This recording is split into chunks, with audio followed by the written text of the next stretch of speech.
Welcome to another deep dive.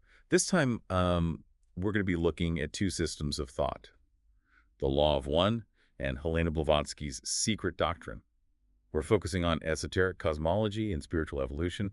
You've provided us with some really interesting selections from both, so let's just dive right in and see what we can uncover. Yeah, sounds good.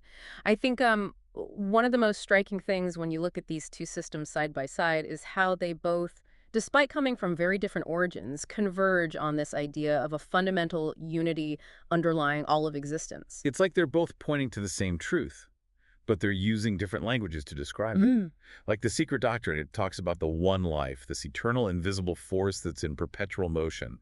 It describes it as like a great breath that's constantly creating and dissolving forms. And in the Law of One, we have intelligent infinity, which is the source from which all things emanate. Blavatsky's analogy of the great breath suggests that unity is dynamic and constantly changing, while intelligent infinity kind of seems to lean more towards a static, all-encompassing source. How do they explain how this oneness differentiates into the diversity that we see in the universe? Like, do we just lose our individuality in this grand scheme of unity? That's where things get really interesting. Blavatsky, she uses this analogy of curds forming in milk to describe how the one life differentiates into star stuff, which are the seeds of future worlds. I love that. It's such a visual way to describe such a complex process. And the Law of One kind of echoes this idea, describing the creator experiencing itself through infinite forms and understandings. Yeah, it's like we're all individual expressions of this one cosmic source, exploring and experiencing reality in our own unique ways. So that brings us to light, which is a concept that is so central to both of these systems, but they seem to approach it from slightly different angles. They do. The secret doctrine makes this distinction between two kinds of light: numinal light and phenomenal light. So the numinal light represents this like divine wisdom, while phenomenal light represents the manifested cosmos that we see around us. And they tie these two concepts together with this really powerful symbol, the Dragon of Wisdom, representing both the light of wisdom and the logos, the creative principle that brings the cosmos into being. The dragon of wisdom is like an image that captures this transformative power of light. And it's a concept that runs throughout the secret doctrine. But is all light good? Because the secret doctrine also talks about this thing called the astral light and describes it as this really potent force that can be misused and lead to negative consequences. The astral light. Yeah, it's not just good vibes only. It's a potent energy. It can be misused. It's like, think of it like the internet. Right. It's this incredible tool for connection and learning, but it can also be used for manipulation and harm. It makes you think. How does this concept of discernment apply to your own spiritual practices? Are you being discerning about the information you're consuming? Are you using your knowledge to uplift yourself and others? Or are you letting it feed your ego? That's a great question.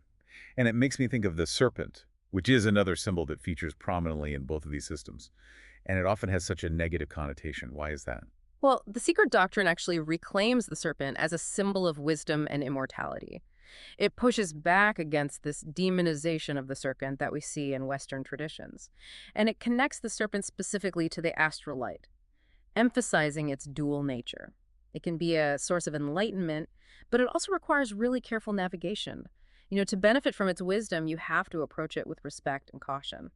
That makes me think of that saying, knowledge is power, but it can also be a dangerous weapon. Exactly. And that brings us to the concept of cycles, which is another key parallel between these two systems.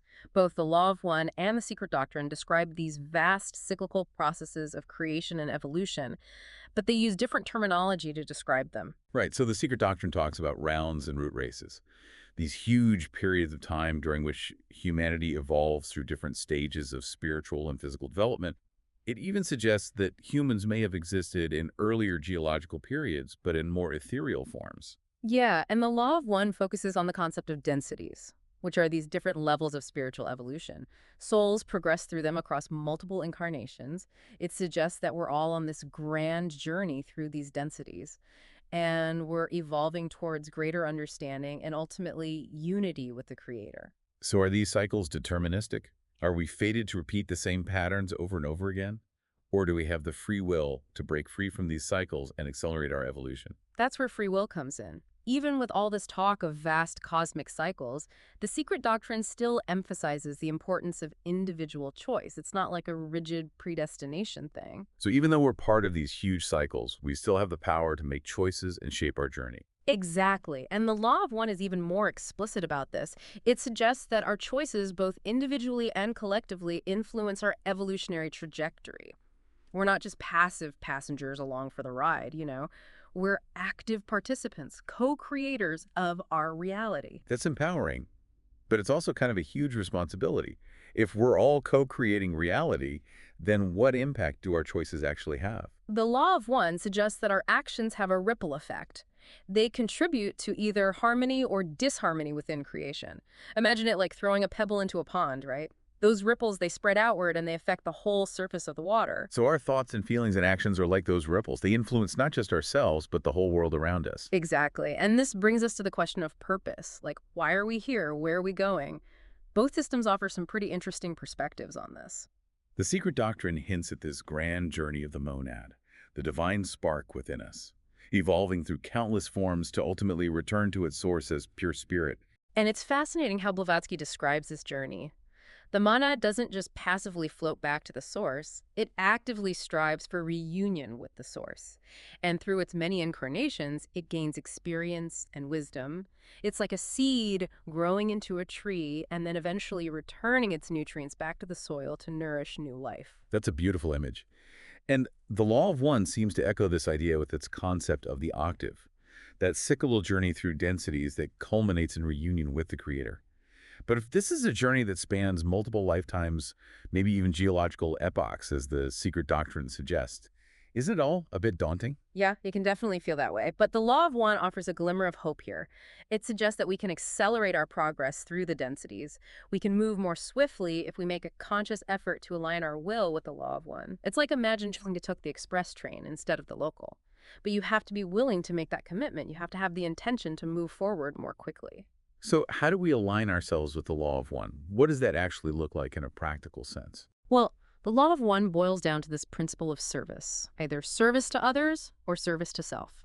It emphasizes the interconnectedness of all things, and it urges us to act in ways that benefit the whole, to radiate love and light outwards. But if everything ultimately comes from the same source, is there really a difference between service to self and service to others? That's a subtle but really important distinction. The law of one suggests that these are two fundamental paths of evolution, and they lead to very different outcomes. Service to others involves compassion and empathy, a desire to help others grow and evolve. It's about recognizing the inherent worth and divinity in all beings and acting accordingly. Which seems to resonate with that idea of radiating love and light that you were talking about earlier. Right, exactly. Whereas service to self, that's about focusing on your own needs and desires, often at the expense of others. It's a path of separation, of seeking power and control. And both the law of one and the secret doctrine warn against going down that path. The secret doctrine talks about the dangers of the astral light, how it can be used for selfish purposes and lead to spiritual stagnation or even harm. And the law of one really emphasizes the negative consequences of choosing the service to self path. It's like trying to hoard all the light for yourself. You end up blocking it from reaching others, and ultimately it creates darkness, not just within yourself, but in the world around you. So it seems that both systems, while acknowledging the allure of the service to self path, ultimately point towards service to others as the path of true spiritual growth, the path that leads us back to unity with the source. Yeah, exactly.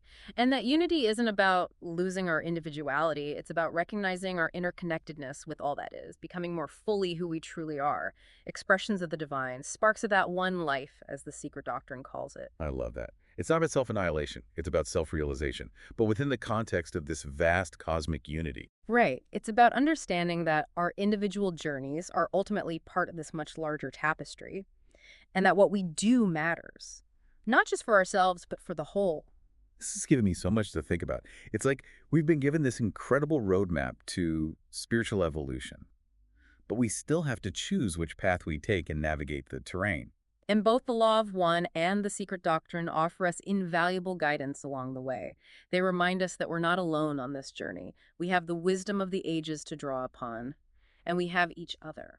What stands out to you as like the most important takeaway from all of this? Maybe it's this simple reminder that we have a choice. We can choose to focus on separation and self-interest, or we can choose to embrace unity and service to others.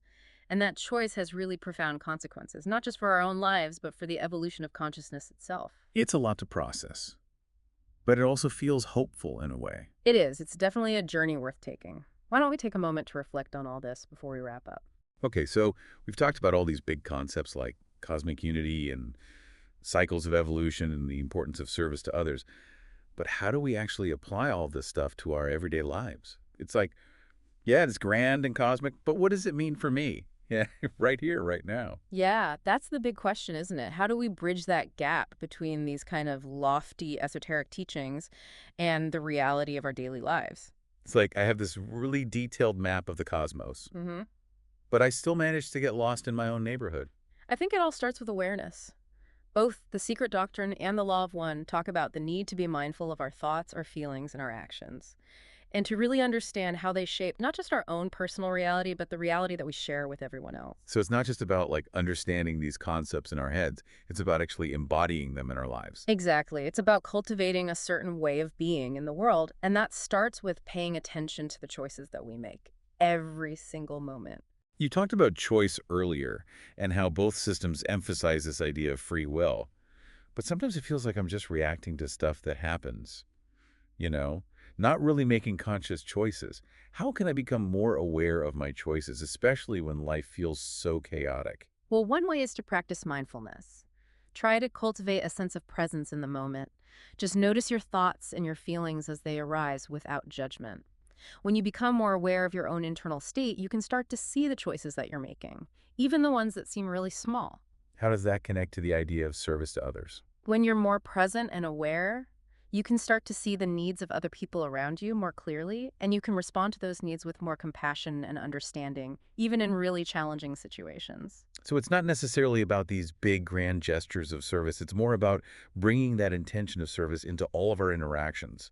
Every time we encounter another person, Exactly. It's about seeing every moment as an opportunity to practice those principles of the law of one, to radiate love and light outwards, even if it's just in small ways. you were talking about the internet earlier and how it's like the astral light in a way, this powerful tool that can be used for good or for bad.